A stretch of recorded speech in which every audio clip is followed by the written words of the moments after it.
Welcome to FailCraft, the podcast where we dive into the messy, real side of success and explore how setbacks become the stepping stones to growth and clarity. I'm your host, Ezekiel Iferia, and today's guest is John David Gregory Jr. On the surface, his life looks like a series of masculine triumphs. He is a Navy veteran, a former competitive athlete, and a Hollywood actor. He has lived in worlds that demand strength, performance, and armor, but John describes himself as the faceless man. Despite the spotlight, he spent years feeling unseen, unprotected, and hollow. He is the author of a new memoir that explores the darkest corners of identity and trauma. He's here to talk about why Hollywood can't cure loneliness, the terror of taking off your mask, and why the surrender isn't a sign of defeat, but the only way to truly live. So, John, I am truly honored to have you on the show today. Thank you very much for joining us. Well, thank you for having me. It's an honor. I don't take it lightly when people trust me with what I'm about to say, and and just believe that it's truly going to impact whoever is listening anywhere in the world. This story is it's truly I've lived it, and if I can help as many people as I can, then I know it was all worthwhile. So thank you for having me. Great to have you here. So let's get started. John, your book is titled The Faceless Man. So that is quite a haunting image. So you were an actor and an athlete, professions where people are literally staring at you. So how is it possible to be in the spotlight performing for an audience and still feel completely unseen? That's a great question. Well, it starts off with during my childhood. With this, everyone tries to tell you who you are, whether they hit you when you're young and you're gifted, it's immediately, oh, you're a basketball player, or oh, you're a football player, or oh, wow, you should be an actor, or oh, whatever your gifts or your talents are. Uh, that's people try to start to define that early. And while you're going through that process, for me, the unexpected happened, and that's where the trauma came in. I was sexually abused as a young boy, and when that started to happen, I started to suppress everything. I mean, I used to say I was the master of disguise. I could go up 1 minute, I could be crying in my bedroom and just feeling the shame of what just happened, to the next minute, I'm out scoring 40 points in a basketball game, or I'm on a stage and performing and people think, man, this guy's life is great. Or I'm working with a big name actor out here in Hollywood and they're thinking, man, this guy, wow, look what he's doing. But deep down, when I looked at myself in the mirror, I didn't know who I was looking at. And it's hard because you feel like a fraud. Sometimes you feel like a fraud because you're like, everyone's looking at me thinking one thing, but I know deep down, I don't know who the heck I am. Very heavy stuff. So I don't know which direction you want to go, but I mean, I'm happy to kind of dive into some of that where, Mm, and it's in the book, I listen, I believe in transparency, and that's where I had not in the past. This is a personal freedom for me to be able to talk freely like this. I've had people look at my life, they say, you were an athlete, you played college football, you tried to play college basketball. I was a male stripper. I was an actor. I actually became a minister at one time. I spent time in the Navy. I was a mm, bodyguard for the most famous people in the world. I've worked alongside of some of the biggest names in the industry, and in the middle of all that, I was married, divorced, remarried now. And people, that's like 10 lifetimes right there, and still in the middle of all that, I have to tell everyone, I said, you know what? As dark as some of those journeys were, God never left me in the middle of that. You see, everyone has a mm, different, for me, I can only talk about myself in this because in the middle of all that, I always felt a push and a nod and a whisper to head a certain direction. And I truly believe that God gives us a divine plan for our life and we can choose to follow it or not. And I chose not to follow it but yet he never gave up on me and still would navigate me. And then I would go back a few more and then re-navigate me. And then I would still fall back more and just keep re-navigating. It's like the example I use is like a navigation in your car. It tells you your destiny and you're driving down the road and then you make a wrong turn to the right. Does it just go, you idiot, you're done? No, it goes rerouting, and it might take you 20 Yes. minutes to go around. And then it eventually, and then all of a sudden there's a roadblock, right? Or there's an accident. So then what? Rerouting, and it goes to another place.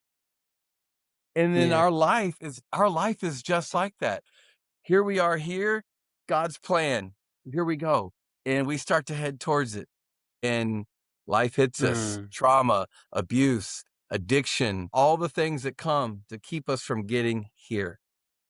But I'm here to tell Mm. you, you know what? I can truly say now that I know for a fact that if you will continue to get up and you will continue to fight and you will continue to dust yourself off, you can get to that place. You just have to not you have to have, I call it like, see, I'm an athlete and it's that I say I'm like a dog. Like I'll get up and you can knock me down, I'll get up and keep going. Knock me down and I'll keep going. Mm. And I coach basketball, and when I done here, I'm going to coach the girls team that I coach. And I'm a varsity basketball coach. And I tell them, I say, you have to have that dog in you. There's got to be that part of you that says, no matter what, no matter how hard I get kicked, no matter all the excuses I can make for all the terrible things that happen, there's got to be that something in you that still says, I refuse to quit. I know something's better. I know God's got a better plan for my life. And that's how I've lived my life in the middle of all of that. Because like I said, there was moments where it was incredible and then drop, incredible, drop, setback, Mm. addiction, fall back again, divorce, mess up, fall back again. But every single time, God would always show up, meet me in the dark place, pull me out, and elevate me. And that honestly, that drives religious people Mm. crazy. That right there, some religious people or church people, as my pastor likes to call it, church brain, they get church brain and they don't understand how God could keep using somebody like me in the middle of all that. But I'm reminded, if you just go read King David, you go see one of the people that God talked in the Bible. It's all about your heart posture. And I believe that Mm. God gave me his grace and mercy because of the trauma that I experienced. I never asked for that, but it happened. I was Mm. literally playing basketball in my driveway, and then one of my friends, my parents' friends would come over and they would bring their son. And after I get done playing ball, we go up to my room, and that's the first time I ever saw pornography. He whipped out a magazine and started showing me stuff, and I was like, "What's this?" I was young and innocent, and like I talk about in the book, I don't know how deep you want me to go on this, but that's where it all started. That's where the abuse began. John, thank you very much for sharing that with us. So you went from the Navy to Hollywood. So did you use those careers as armor to hide the fact that you didn't know who you were underneath? Again, the Navy was well, I was already out here in Hollywood, so I was working. I was doing some stuff on daytime soap operas like Days of Our Lives. I was on General Hospital, and then 9/11 happened. And I think everybody, regardless of now all the whatever, but at that moment for me it was, I wanted to do something. I felt like I needed to stand up and be a part of history. Old Hollywood, I used to say, was, if you go back and read some of the old Hollywood greats, they, during the time of war, they stepped up and joined the military and laid down their illustrious Hollywood glamour and went and served in the army or wherever. So for me, I was a little older. I was like in my 30s, and to join and to go to boot camp in your 30s, I was the oldest guy there. They like to call me they were like, my nickname was Hollywood, or they called me the Iceman, or because a lot of people said, "Oh, you look like Val Kilmer, the guy that was in Top Gun," and Mm. so I jumped in and I joined. It was actually that in the Navy Reserves, so where you would go to boot camp and you'd come back, and then they would assign you to a unit, and then in that unit you would go once a month to the drill center, wherever that was. And for me, it was out in Seal Beach, California. I was a part of a munitions command, Navy. It was called MOMAL 1, Mobile Mine Assembly Unit 1. And everybody said, "What did you all do?" Well, we built things that go boom. That's what we did. And I spent a lot of time traveling back and forth between Seal Beach, California to Okinawa, Japan, which was incredible. I got a chance to experience the Japanese culture for the first time, and that was life changing. It was incredible. I love Japan. I love the Japanese people, and I love that culture. It's fantastic. A long time ago, I said I wanted to get a place over there if I could, but it's just it's a different way over there, and people are walking in the streets and they're safe, and it's the way that people respect one another and treat one another over there was truly amazing to watch. But at the same time, I was going back and forth between the military and Hollywood, getting a role here, going to travel here. It was just this back and forth. And again, it was like I just kept bouncing. I'm just keep trying to find my footing somewhere, and I think that's kind of when talking about being faceless, it's like, and I kind of would make emotional decisions. Like there was oh, the war happens and what now? Oh, I'm going to join the Navy. People were like, what are you doing, John? Are you crazy? I'm like, no, I want to join the war. Excuse me, not join the war, join the Navy. I don't regret it, but again, I was just trying to find my footing. Like, who am I, God, in the middle of all this?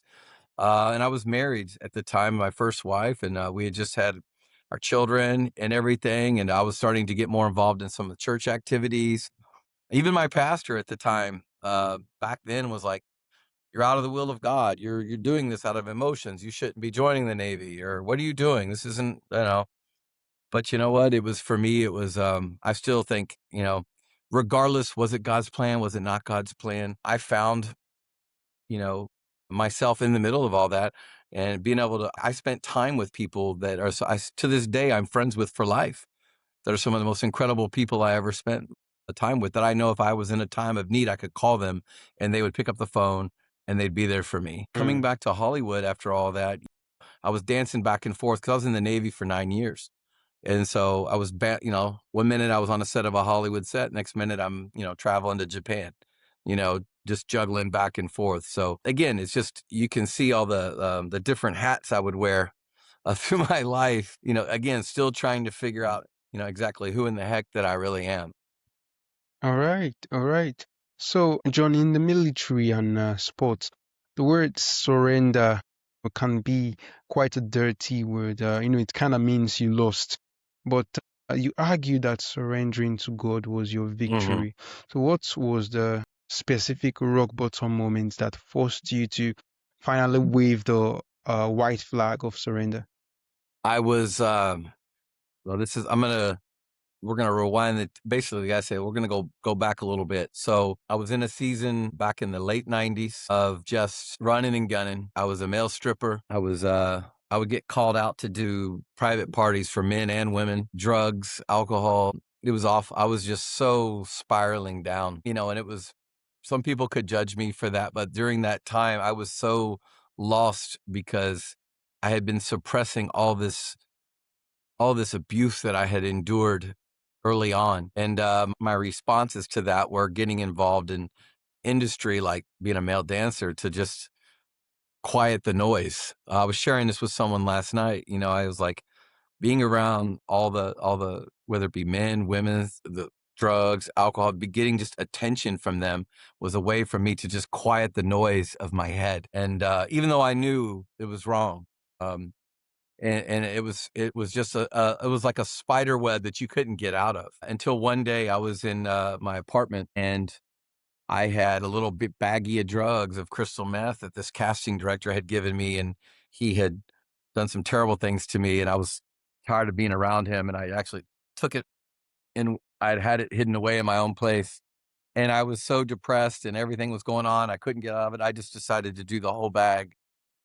And then one thing led to another. I remember sitting in the apartment and my heart felt like it was coming out of my chest. And then all of a sudden it was like a white flush over my head. And then I felt, oh my gosh, I'm gonna die. It was just this anxiety hit me. I felt my pulse. It was like boom, boom, boom, boom, boom, boom, boom, boom, boom. I started Mm, to feel lightheaded and I got so scared. And I remember just hitting my knees, calling out to the God I knew as a child, even in the middle of my trauma. That's who I called out to. I cried out to my God, my Father. And in that particular moment, see, I came from a very conservative background. So People always say, "Oh, you're one of those, Pentecostal charismatics." I'm like, let me tell you something. If you want to complain about how God reached me, that's on you. Because I came from a very Southern Baptist background. I went to a Catholic school, so I came from a very conservative Christian environment where they didn't believe in any of these things. And that's fine. I didn't either. But God showed up in that moment where I was high as a kite, thought I was dying. My heart, you could see it coming through my shirt. And I literally surrendered. I cried out to God.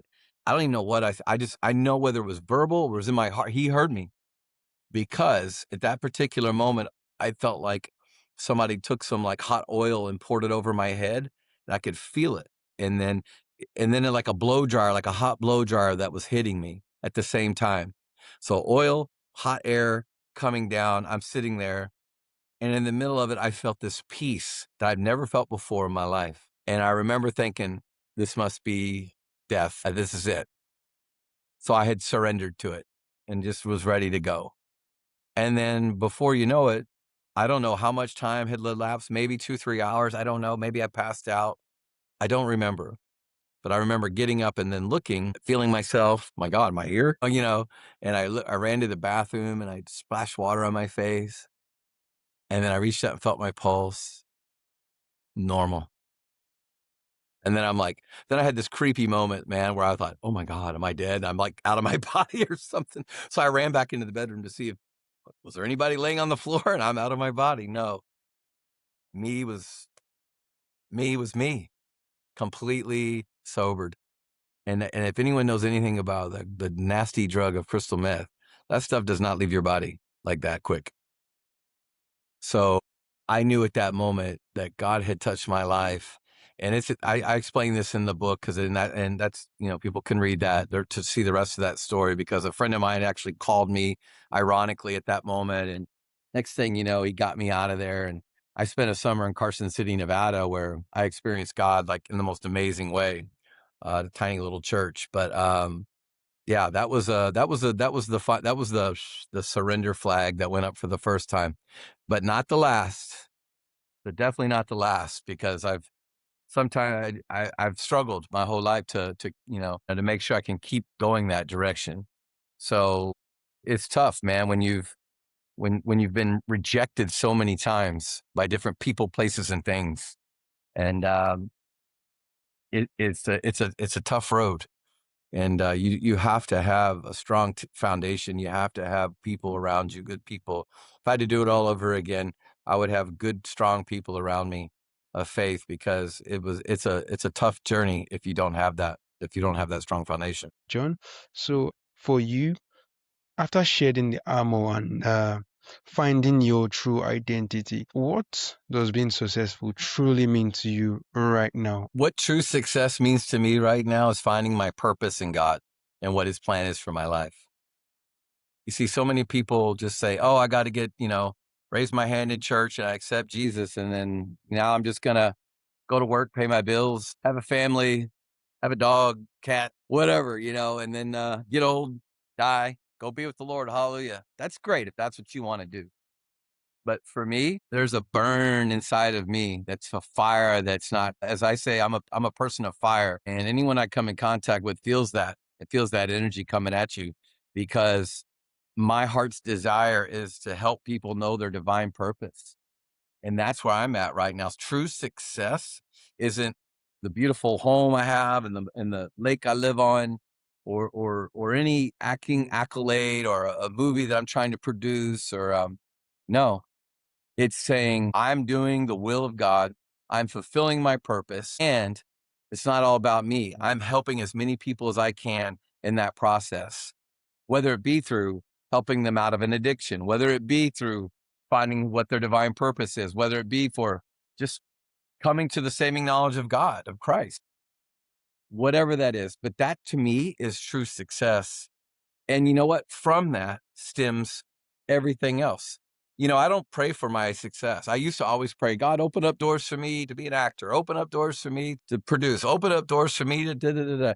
And you know what? All I do now when I'm like, besides praying for my friends, family, and loved ones in my church, I pray that God will allow me to hear his voice more clear. Lord, let me see what you see. Lord, let me hear what you hear. Lord, anyone I come in contact, she'll give me let me see a burden they have so that I can help them and pray for them. That, my friend, is true success.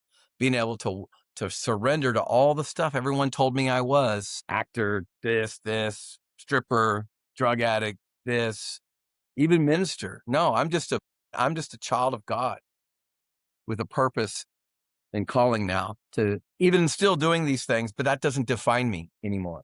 That's not who I am. As I say, the book is called The Faceless Man, but I am faceless no more because I know who I am.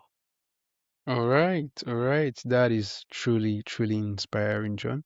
So, finally, for our listeners who want to go check out your book, The Faceless Man, or follow your journey, or perhaps connect with you, so where is the best place for them to go? Thank you for asking. It's johndavidgregory.com. John, JOHNDAVID, Gregory, GREGORY, johndavidgregory.com.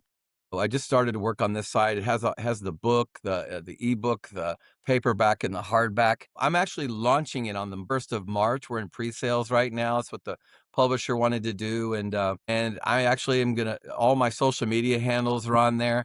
People could go follow me on YouTube. I'm trying to build up that YouTube page as well, and I'm going to be sharing a lot of stuff in my journey. Continuing on with my journey, and help as many people as I can, because that's truly, truly, like you said, that's what true success is. So it's not just about John David Gregory's Faceless Man. It's that my job now is to help you find out what your identity is, so you too can be faceless no more.